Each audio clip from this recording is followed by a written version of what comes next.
Bonjour à toutes et à tous, je suis heureuse de vous retrouver sur ma chaîne YouTube et aujourd'hui je vais vous partager un message sur le changement.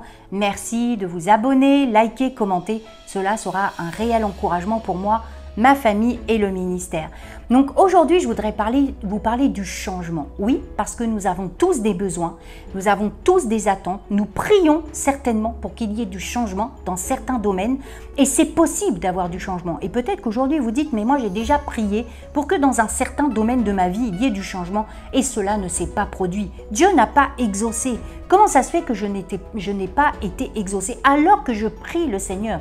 Eh bien, peut-être parce qu'il y a un principe qui est loupé, un principe qui n'a pas été compris, mais nous allons le voir aujourd'hui ensemble au regard de la parole de Dieu pour connaître la vision de Dieu sur comment obtenir ce changement dans notre vie. Que ça soit le mariage, la vie professionnelle, la vie sentimentale, ça soit les projets tels qu'ils soient, ça soit pour votre ministère, ça soit pour votre service pour Dieu. Vous avez besoin de changement, eh bien je vous le dis aujourd'hui, c'est possible.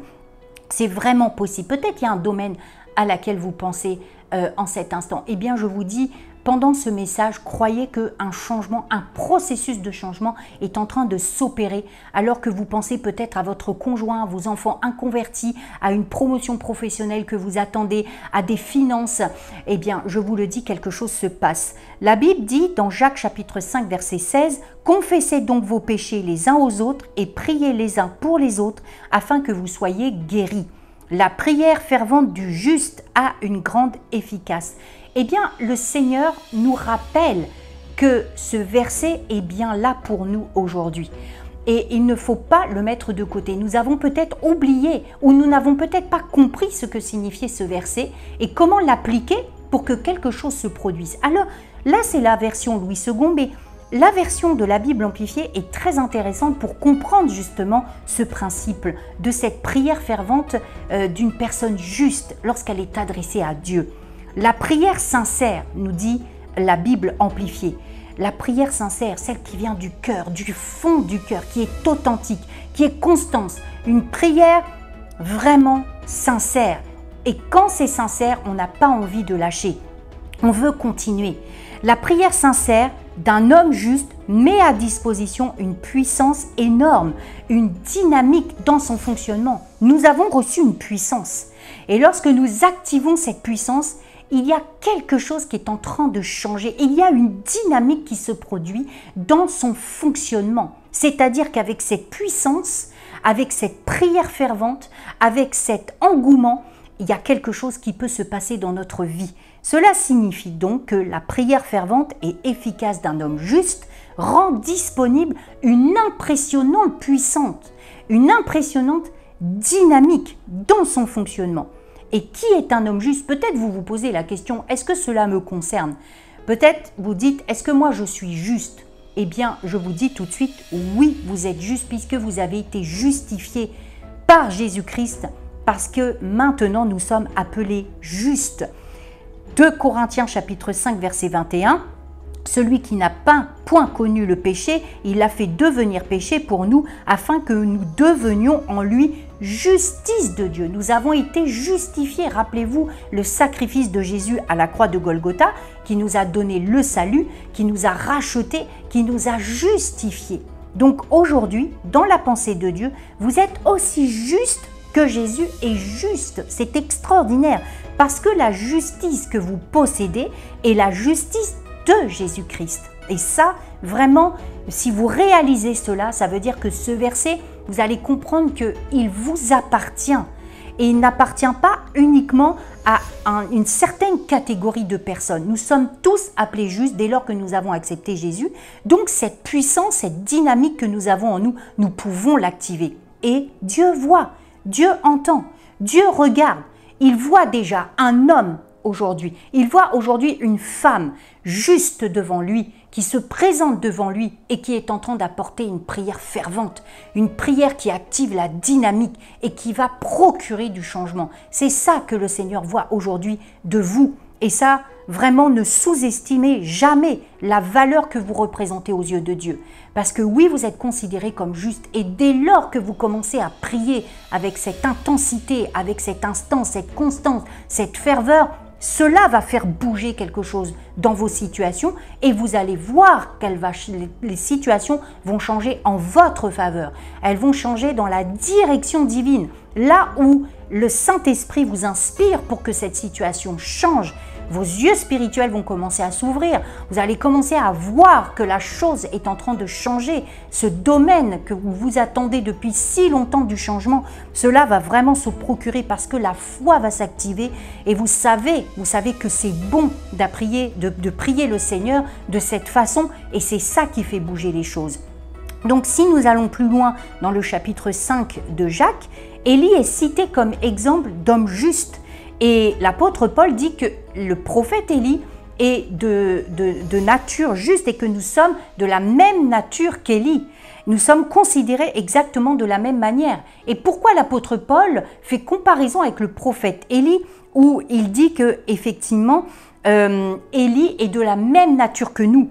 Eh bien cela signifie que si Élie a mis ce principe à un moment donné en place dans son ministère alors que la nation était en train de se tourner vers le culte de Baal et que Élie a compris qu'il y avait un principe pour faire changer cette chose-là parce que le prophète Élie, c'était inadmissible de voir que la nation était en train de se tourner vers le culte de Baal.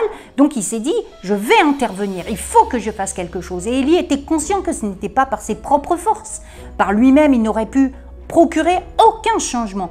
Qu'a fait Élie? Il s'est adressé à Dieu et il a prié avec ferveur. Il a prié avec instance pour que la pluie s'arrête et il ne tomba effectivement pas de pluie. Peut-être vous connaissez cette histoire sur la terre pendant 3 ans et demi. Pourquoi Élie a fait cela? Eh bien, Élie a fait cela parce que la nation était en train de pécher. Elle était en train de tomber dans les choses abominables. La nation était en train de se tourner vers le culte de Baal. Donc, il a prié avec instance, avec ferveur pour qu'il y ait enfin un changement. Et la parole de Dieu nous dit que effectivement, il n'a pas plu. Mais pour quelle raison la pluie a cessé? C'était pour attirer le peuple de Dieu. Élie savait qu'il fallait un changement radical. Il fallait qu'il y ait quelque chose de fort qui marque le coup pour que cette nation fasse quoi? Elle se repente et se disent, nous avons commis une erreur, pardon, parce que nous nous sommes tournés vers Baal alors que nous avons notre Dieu et nous nous sommes détournés de Dieu. Donc Élie a fait ça pour la repentance. Il fallait ce changement, il fallait que quelque chose secoue cette nation pour que le peuple de Dieu réalise qu'ils étaient en train de commettre un péché devant Dieu. Donc la ferveur, c'est quoi? Une personne fervente, c'est une personne qui est animée d'un grand enthousiasme pour une activité quelconque, un passionné. Je ne sais pas, vous avez peut-être déjà ressenti ça, un enthousiasme, un projet dans votre cœur, vous êtes enthousiaste à un moment donné pour peut-être un détail de votre vie. Eh bien, c'est ça en fait qu'il faut continuer à entretenir, ce que vous avez ressenti au moins une fois et la mettre en pratique dans la prière. C'est une personne qui est bouillante, qui est enthousiaste, qui est ardente, qui est passionnée. C'est ça que le Seigneur attend de nous. Et pour obtenir du changement, la simple prière ne suffira pas. Une prière religieuse ou une prière apprise par cœur ou récitée par automatisme, ce n'est pas ça qui va opérer du changement. Et c'est pour cette raison qu'aujourd'hui vous dites pourquoi il n'y a pas de changement. Parce que les prières toutes simples, les prières religieuses, ce n'est pas ça qui va bousculer, secouer. Pour secouer, il faut mettre une dynamique, il faut mettre cette puissance afin vraiment que la situation change. Il faut que cette prière soit accompagnée d'un feu, d'un zèle, d'une passion. Et c'est là que quelque chose se passe dans le monde spirituel. Luc chapitre 18, verset 1, la Bible dit « Jésus leur adressa une parabole pour montrer qu'il faut toujours prier et ne point se relâcher. » Eh bien oui, vous avez besoin d'être dans des situations extrêmes parfois. Oui, Dieu permet que vous puissiez passer par des situations extrêmes, douloureuses, désagréables, pour réaliser qu'il est temps maintenant qu'il y ait du changement. C'est pour ça que dans certains domaines, vous dites pourquoi je n'ai pas de main tendue, pourquoi je n'ai pas une oreille qui m'écoute, pourquoi je n'ai pas quelqu'un qui va me donner le bon conseil. Mais peut-être parce que Dieu le permet pour que vous soyez autonome, pour que vous ne dépendiez pas des autres, mais que vous compreniez que la Bible est regorgée de principes et des choses que vous pouvez mettre en place vous-même sans attendre qui que ce soit et dépendre de qui que ce soit, uniquement de ce que vous avez reçu en vous par la puissance du Saint-Esprit. Donc, effectivement, Dieu permet vraiment, vraiment que les choses changent pour rendre toute la gloire à Dieu, de dire Dieu a opéré du changement parce que j'ai prié avec ferveur. Éphésiens chapitre 6 verset 18, « Faites en tout temps par l'Esprit toutes sortes de prières et de supplications, veillez à cela avec une entière persévérance et priez pour tous les saints. » les saints. Si Élie l'a expérimenté, vous le pouvez aussi. Si Élie a fait cette expérience de prière fervente et il a eu du résultat, la pluie a cessé et la nation s'est repentie et du coup le prophète Élie a prié pour qu'il plût à nouveau, eh bien ça veut dire que nous-mêmes nous pouvons expérimenter ce que le prophète Élie a expérimenté, puisque l'apôtre Paul a dit qu'Élie était un homme de la même nature que nous, eh bien ça veut dire que donc c'est possible. Donc votre situation va changer en votre faveur si vous agissez par la prière fervente. Aspirez à ce que le monde spirituel bouge en votre faveur, que ce feu vous anime en cet instant, que vous ressentiez le feu, le zèle de cette passion que vous avez reçue en vous, cette dynamique pour qu'il y ait quelque chose qui change. Faites bouger les choses par vous-même. Et c'est de votre responsabilité, c'est à vous de vous positionner, c'est à vous de prendre la décision d'être vraiment fervent maintenant dans vos prières.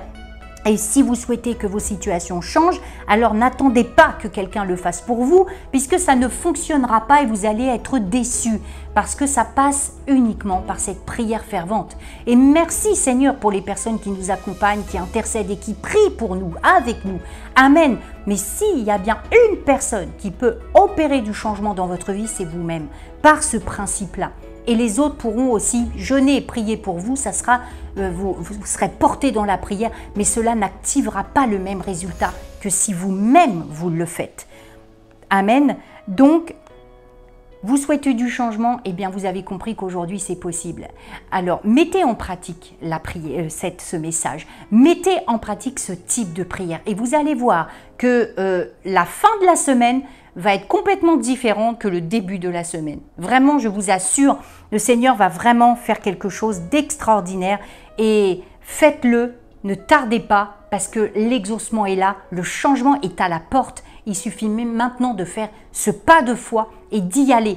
Quoi que vous ressentiez, faites-le et vous allez voir, il va y avoir du résultat. Vraiment, je vous encourage et je vous bénis et j'attends vraiment vos témoignages parce que je suis certaine que quelque chose se passe aujourd'hui pour vous. Un changement radical dans les domaines qui ont vraiment besoin de changement. Soyez bénis et encouragés encore aujourd'hui.